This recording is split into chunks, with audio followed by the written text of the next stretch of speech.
গ্রাম বাংলার হারিয়ে যাওয়া খেলাধুলা ফিরিয়ে আনতে হবে। কাজল শেখ। রাজনগরের খোদাইবাগ গ্রামে মাসুম স্পোর্টিং ক্লাবের উদ্যোগে আয়োজিত 5 দিনের ফুটবল টুর্নামেন্ট বুধবার শুরু হয়েছে। প্রয়াত সমাজসেবী শেখ হাবলের স্মৃতিতে আয়োজিত এই টুর্নামেন্টে রাজনগর ও পার্শ্ববর্তী এলাকার 16টি দল অংশগ্রহণ করেছে। বিজয়ী দলকে নগদ 1 লক্ষ টাকা এবং রানার্স আপ দলকে 75,000 টাকা সহ ট্রফি প্রদান করা হবে। ফুটবল টুর্নামেন্টের উদ্বোধন করেন বীরভূম জেলা পরিষদের সভাধিপতি কাজল শেখ এবং রাজনগর পঞ্চায়েত সমিতির পূর্ত কর্মাধ্যক্ষ সুকুমার সাধু। ফিতে কেটে এবং বলে কিক মেরে খেলার সূচনা করেন কাজল শেখ। এই ধরনের টুর্নামেন্ট যুব সমাজকে সুস্থ মানসিকতা ও শারীরিক বিকাশে সাহায্য করে। মোবাইলের প্রতি আসক্তি কমিয়ে মাঠে ফিরে আসতে হবে। এতে শরীর ও মন উভয়ই সতেজ থাকবে এবং যুব সম্প্রদায় দেশ ও জাতির উন্নতিতে ভূমিকা রাখবে। তিনি আরও বলেন, হারিয়ে যাওয়া খেলা যেমন খো খো, কবাডি আবারও ফিরিয়ে আনতে হবে। ফুটবল ও ক্রিকেটের পাশাপাশি এই খেলাগুলির চর্চা বাড়ানো দরকার। কাজল শেখ জানান, রাজ্যের মুখ্যমন্ত্রী মমতা বন্দ্যোপাধ্যায় খেলাধুলার মান উন্নয়নে বিভিন্ন উদ্যোগ নিয়েছেন। আগামী ক্লাবগুলিকে আর্থিক অনুদান দেওয়া হচ্ছে এবং খেলোয়াড়দের উৎসাহিত করতে নানাবিধ প্রকল্প চালু করা হয়েছে। উপস্থিত অতিথিরা উদ্যোক্তাদের প্রচেষ্টার প্রশংসা করেন এবং টুর্নামেন্টের নির্বিঘ্ন সম্পন্ন করতে সকলের সহযোগিতা কামনা করেন। উপস্থিত ছিলেন বিশিষ্ট ব্যক্তিত্বরা।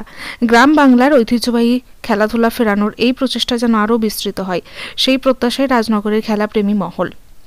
রাজ্যের বাইরে অনেক খেলোয়াড় এই মাঠে তাদের খেলার কলা কৌশল দেখায় এবং হাজারে হাজারে কাপড়া কাপড় দর্শক এখানে সমবেত হয়।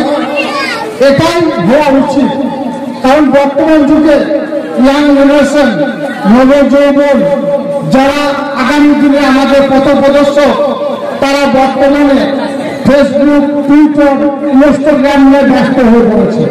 তাদেরকে খেলার মাঠে দেখা যায় না, তাদেরকে শরীরচর্চা করতে দেখা যায় না। যদি খেলার মাঠে ইয়াং জেনারেশন, নবযৌবন উত্তীর্ণ না হয়, যদি তারা শরীরচর্চা না করে, যদি শারীরিক সক্ষমতার অধিকারী না হয়, তাহলে কর্মে মনোনিবেশ ঘটবে না। আর কর্মে মনোনিবেশ না ঘটলে দেশ, জাতি, আমার জেলা এগিয়ে যাবে না। তাই এখানকার সুবুদ্ধি সম্পন্ন মানুষ যে প্রত্যেক বছর যে টুর্নামেন্ট আয়োজন করছে, তাদেরকে আমি সাধুবাদ জানাচ্ছি।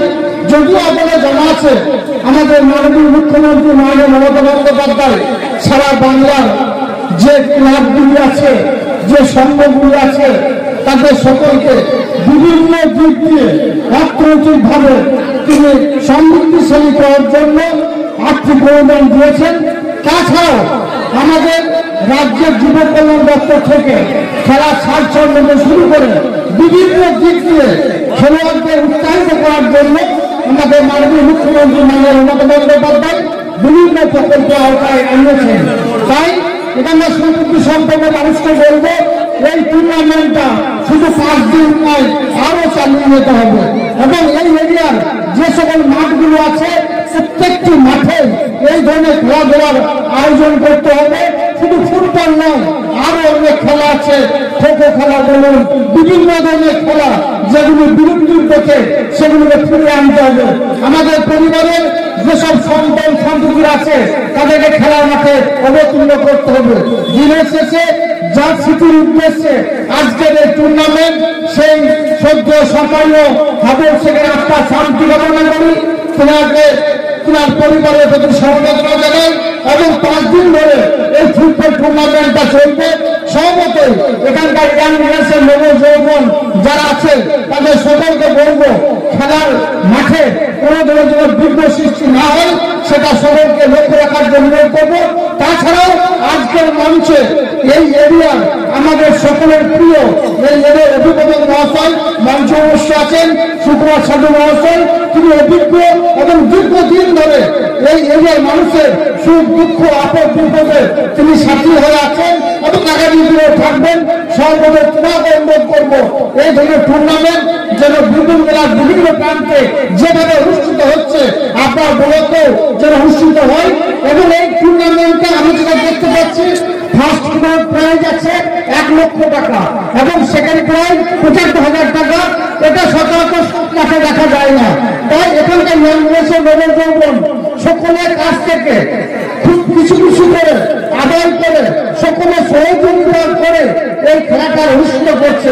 তাই আরো যতটুকু মাইক আওয়াজ যাচ্ছে সকলকে বলবো বিভিন্ন দিক দিয়ে যে যেভাবে পারবেন।